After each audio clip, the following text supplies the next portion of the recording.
গত রোববার মধ্যরাতে ময়মনসিংহ নগরীর নতুন বাজার মোড় এলাকায় র্যাবের অভিযান। প্রায় ১.৫ ঘন্টার অভিযানে বহুতল ভবন গার্ডেন সিটির ১০ তলার ফ্ল্যাট থেকে আটক করা হয় ২ নারীসহ ৪ জনকে। তাদের সঙ্গে ছিল ২ শিশুও। রোহিঙ্গাদের সশস্ত্র সংগঠন Arakan Rohingya salvation army Archer সঙ্গে জড়িত অভিযোগে গ্রেফতার করা হয় তাদের। এই ঘটনায় মঙ্গলবার রাতে ১০ জনকে আসামি করে কোতোয়ালি মডেল থানায় সন্ত্রাসবিরোধী ও বিশেষ ক্ষমতা আইনে আলাদা ২টি মামলা করে র্যাব। আরসা সদস্যরা নগরীর ব্যস্ততম এলাকা নতুন বাজারের এই ভবনে কিভাবে ভাড়া নিয়েছিলেন, কিভাবে সেখানে থাকতেন তা জানতে সেই ভবনে সময় সংবাদ। এ নিয়ে কথা বলেছেন ভবনটির দারোয়ান। তিনি তাদের দিয়েছিলেন ভাড়া।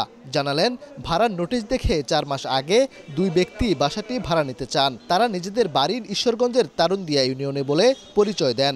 একজনের নাম মনিরুজ্জামান। তার বাবা মা সহ এখানে থাকবে বলে ভাড়া নিয়েছিলেন তিনি। জাতীয় পরিচয়পত্র দেয়া হয়েছিল মনিরুজ্জামানের। এমন ঘটনায় হতবাক ভবন ও স্থানীয় বাসিন্দারা।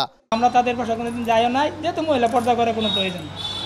ওই মনির মেয়াদে আইডি কার্ড দিতে, সেই বাসা ভাড়া দিতে, সেই সব কিছু করছে। ভাড়া যখন দিয়েছি তখন তো বলছে মাদ্রাসা পড়ায়, তার বড় ভাই মাদ্রাসা পড়ায়, সে তাকে এই জায়গায় পড়ালিয়া শেষ করছে।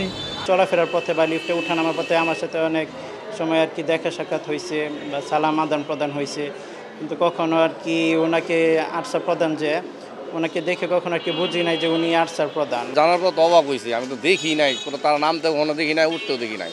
কোতোয়ালি মডেল থানার পুলিশ জানিয়েছে, ময়মনসিংহ নগর থেকে গ্রেফতার হওয়া ৪ জনের মধ্যে ৩ জন আসমতুল্লাহ, শাহিনা আক্তার ও ১৭ বছর বয়সী তরুণী ভাই বোন। তারা মিয়ানমারের আরাকান রাজ্যের কাউনিয়াবিল এলাকার বাসিন্দা হলেও উখিয়ার থ্যাংকালি রোহিঙ্গা ক্যাম্পে থাকতেন। গ্রেফতার অপরজন মোহাম্মদ হাসান। তিনি আরাকানের খুনকুন এলাকার বাসিন্দা হলেও কুতুপালং রোহিঙ্গা ক্যাম্পে থাকতেন। আদালতের মাধ্যমে নারায়ণগঞ্জ থেকে আমরা আসামি নিয়ে আসবো এবং তাদেরকে জিজ্ঞাসাবাদের জন্য 10 দিনের রিমান্ড আবেদন করা হয়েছে। মামলায় আরসার সদস্যদের কাছ থেকে ৩০ লাখ টাকা, ১২ ভরি স্বর্ণ, বিদেশি মুদ্রা, আরসা আর্মি লেখা ১৫টি নেমপ্লেট, মিলিটারি শার্ট সহ বিভিন্ন সরঞ্জাম জব্দ দেখানো হয়।